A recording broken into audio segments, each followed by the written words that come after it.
everybody, welcome back to another book stream.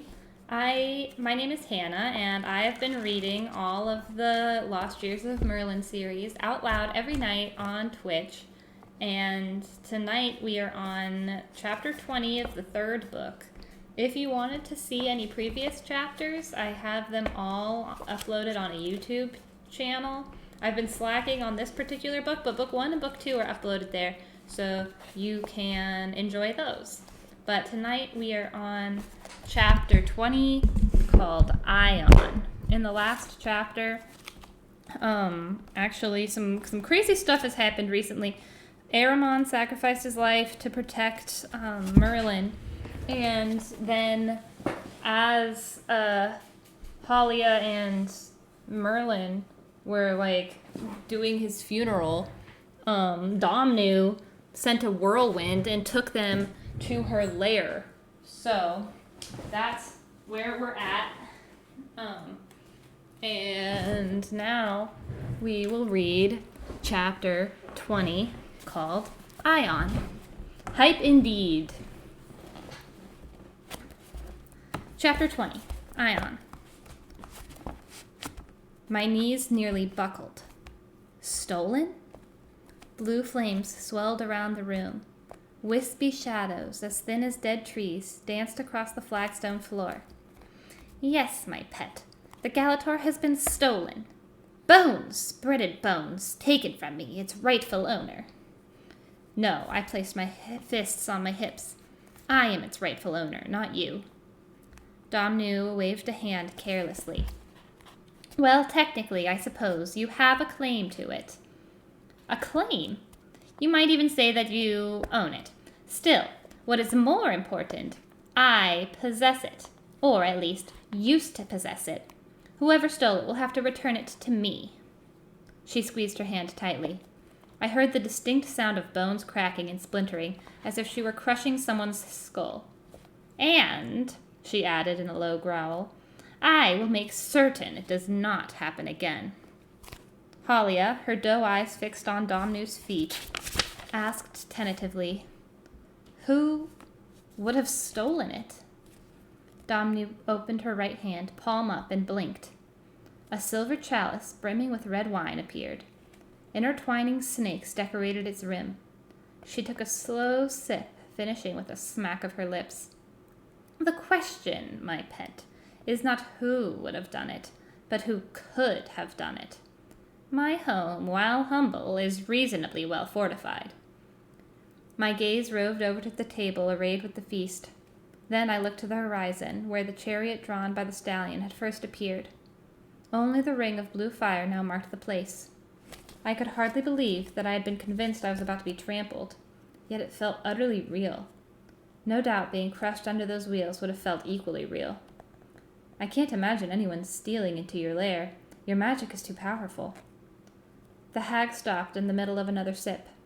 She glowered at the chalice, which began to melt into a puddle of molten silver, bubbling and steaming in her palm. Then, with a blink, the remains disappeared. She turned her eyes, which seemed darker than night itself, toward me. Just to the point, my pet. Whoever stole the Galator was not troubled at all by magic. No, he or she had access to a weapon I have not encountered in many, many ages. A weapon that erases magic itself. I caught my breath. You mean Negatus Mysterium? Shimmering in the blue light, she nodded. Because I was confident, too confident, that no more of it remained in Finkyra, I was unprepared. Never again. The person who wielded it simply waited until I left the lair, which I do once every few decades, then pulled loose a few threads of my magical weavings and walked right in. The Negatus Mysterium erased any signs. Her bent teeth showed themselves in a sinister grin. There was one flaw, however. She leaned closer, her voice a hushed whisper. You may recall that the Galator will only serve its owner if it has been freely given, which, in this case, it certainly was not. Running my hand along the leather cord of my satchel, I pondered her words. So whoever has the Galator cannot use it. Precisely, my pet. That mistake is also revealing. It tells me that the thief is someone who knows a good deal about magic, but who is also greedy, arrogant, and impulsive. I reached inside my satchel and felt the one remaining string from my psaltery.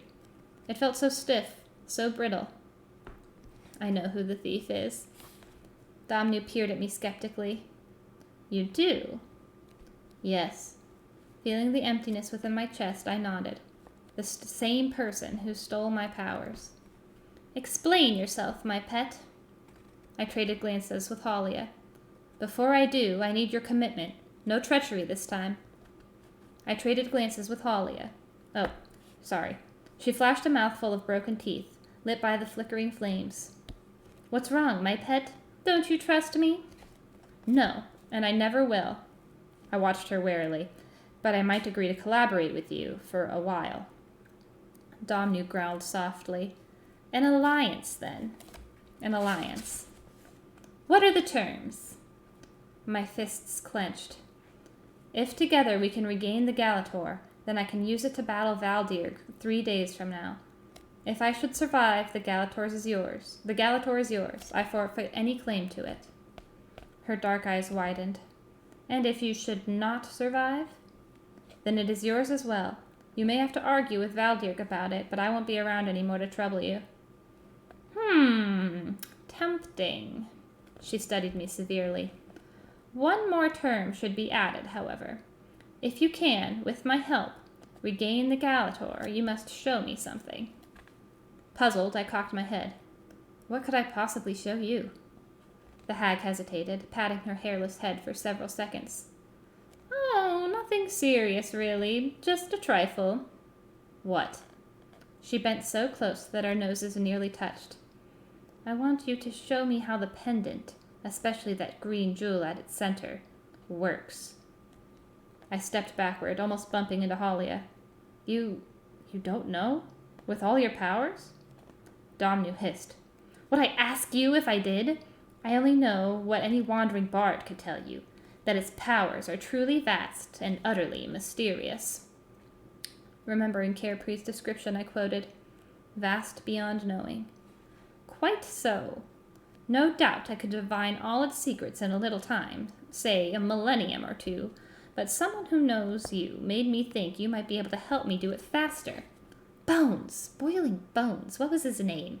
That little fellow who was always playing games with Rita Gower. Dagda. My face reddened. Little fellow. His battles with Rita Gower are no game.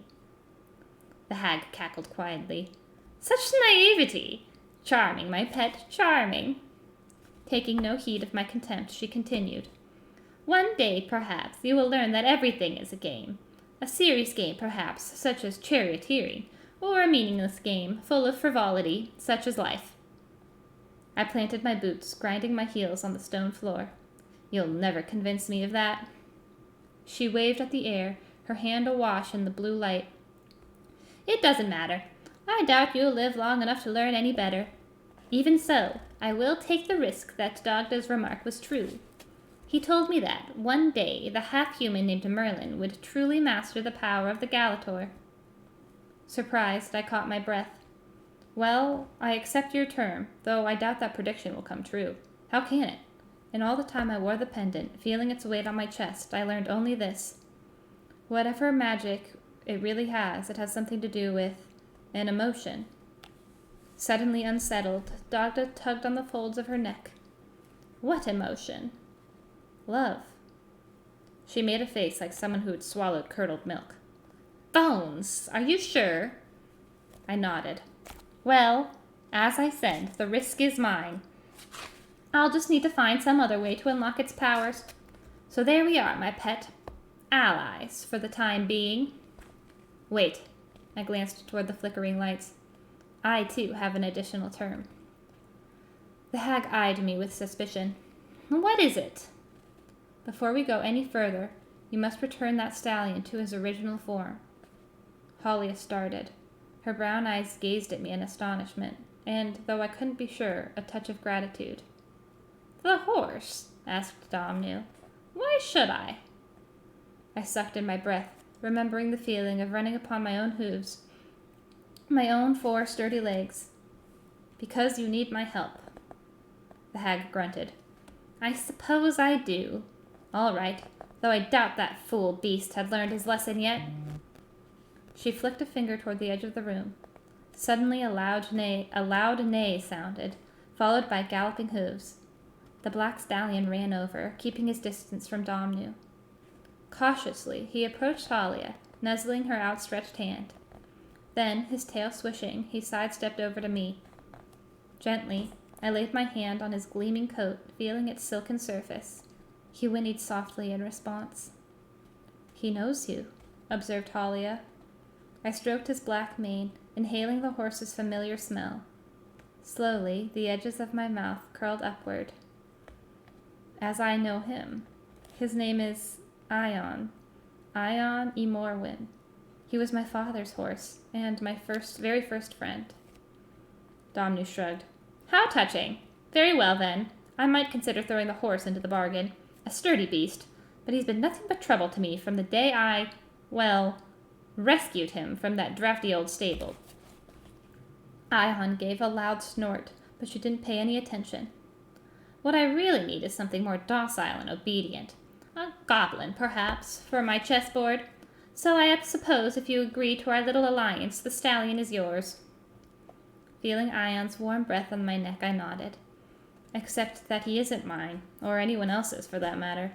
This horse belongs to himself, and only to himself. Ion nuzzled my shoulder. I continued to stroke his mane, recalling the times I'd clung to it as a child. Then, on an impulse, I took an apple from the bowl on the table. The stallion nudged it with his nose, breathing warm air once again on my hand. Wrapping his lips around the fruit, he took his first bite, crunching loudly. Halia watched, a spare smile on her face. So be it, my pet. I will set the horse free. I watched Ion take another bite, then turned back to the hag. Then we are allies. Domnu reached for one of the still steaming loaves of bread on the table. Tearing off a chunk, she gave half to me and half to Halia, who took it reluctantly. Here, if we are going to be allies, even temporarily, you will need your strength. She pulled off another chunk and popped it into her mouth. Not bad if I do say so myself. Ion finished the last of the apple, rubbing his soft nose against my wrist as he chewed. At the same time, I took a bite of the bread. Instantly, my mouth filled with its rich roasted flavor. Before I had even swallowed, Ion butted my shoulder with his nose. Grinning, I reached over to the bowl and gave him another apple. As he ate, so did I. In time, Halia too began to nibble. Together, she and I moved toward the oaken table. With a clap of Domnu's hand, 3 wooden chairs appeared. Halia and I fell to the food, eating and drinking ravenously until we could hold no more. Domnu, for her part, ate the entire pie in just a few seconds, dribbling chestnut sauce on herself. Then, seeing my look of disappointment, she waved her hand. A new pie, speckled with blueberries, suddenly filled the dish. Somehow, both Halia and I found room for hefty slices. At last, Domnu pushed back her chair. Now, tell me about this person who stole your powers, and why you believe it's the same vermin who took the Galator. With the back of my hand, I wiped some of the buttery sauce from the trout off my chin. I speak of Ernalda, enchantress of the dwarfs. Domnu scoffed. That old sorceress of the tunnels. She has the arrogance and the greed, to be sure, but she lacks the patience, the cunning, and most of all the understanding of magic. I doubt she could wield Negatus Mysterium, dangerous stuff that is, without destroying her own magic in the process.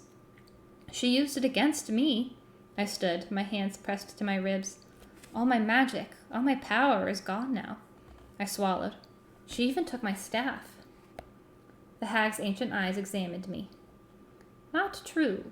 I perceive magic in you, even now. Sadly, I traded looks with Halia. You must be sensing the magic that was given to me by a friend. Yet that magic allows me to do only one thing. Which is, my pet? Halia shot me a warning glance. To know a kind of glory. I drew a slow breath, though even that won't last much longer. Domnu's scalp furrowed more deeply. Behind her, the blue flames writhed and twisted, throwing shadows over her burly hands. Neither will you, I expect. You are quite determined to confront this dragon of yours. I can see that clearly. Well, now tell me, do you recall that prediction about you I made when we last met? I shuddered, still hearing the sting of her words. You said that I would bring ruin, utter ruin, to Finkyra. That's right, my pet. Don't take it too hard. Besides, I now think my prediction was a bit too harsh. Really? Yes. Shadows fluttered like ghouls across the tabletop. Not because the notion itself was flawed, mind you, but because I now sincerely doubt you will live long enough to cause much more trouble. I could only grimace. In any case, she went on, we must consider how to use your remaining time most productively. The flames surrounding us sputtered and crackled. No, I think you would only be wasting what little time is left by seeking out Arnalda. But why? I'm sure she's the one. The hag shook her head, causing ripples of blue light to flow like waves across her scalp. There is, I suppose, a chance you are right. I sincerely doubt it, though. Still, you have given me an idea. Bones! I should have thought of it sooner. There is a place, an oracle of sorts. It can answer any question at all, posed by a mortal creature. That rules me out, I'm afraid, but it ought to work for you. Uncertainly, I brushed the stray hairs off my forehead. Where is this place? Is it difficult to get there? My time it's so short. Not difficult at all, my pet, and no whirlwind this time. I could send you there by leaping. A low cackle filled her throat. Or, if you like, I could use a chariot. More time-consuming, but ever so much more exciting.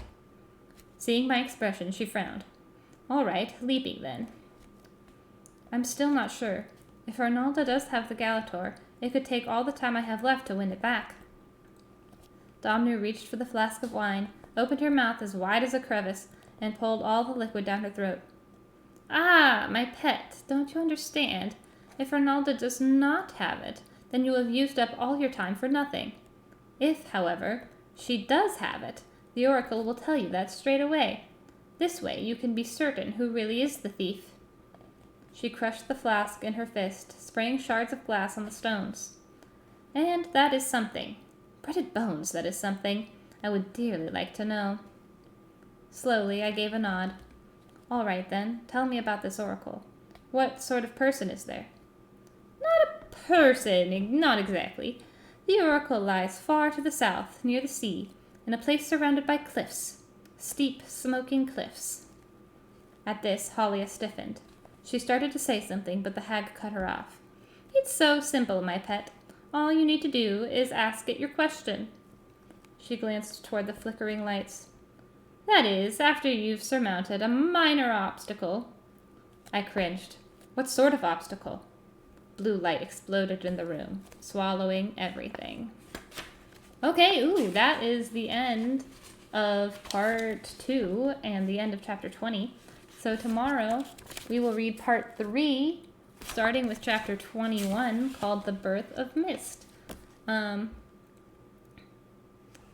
you for your comment, and I hope you all have a wonderful night, and I'll see you tomorrow. Bye.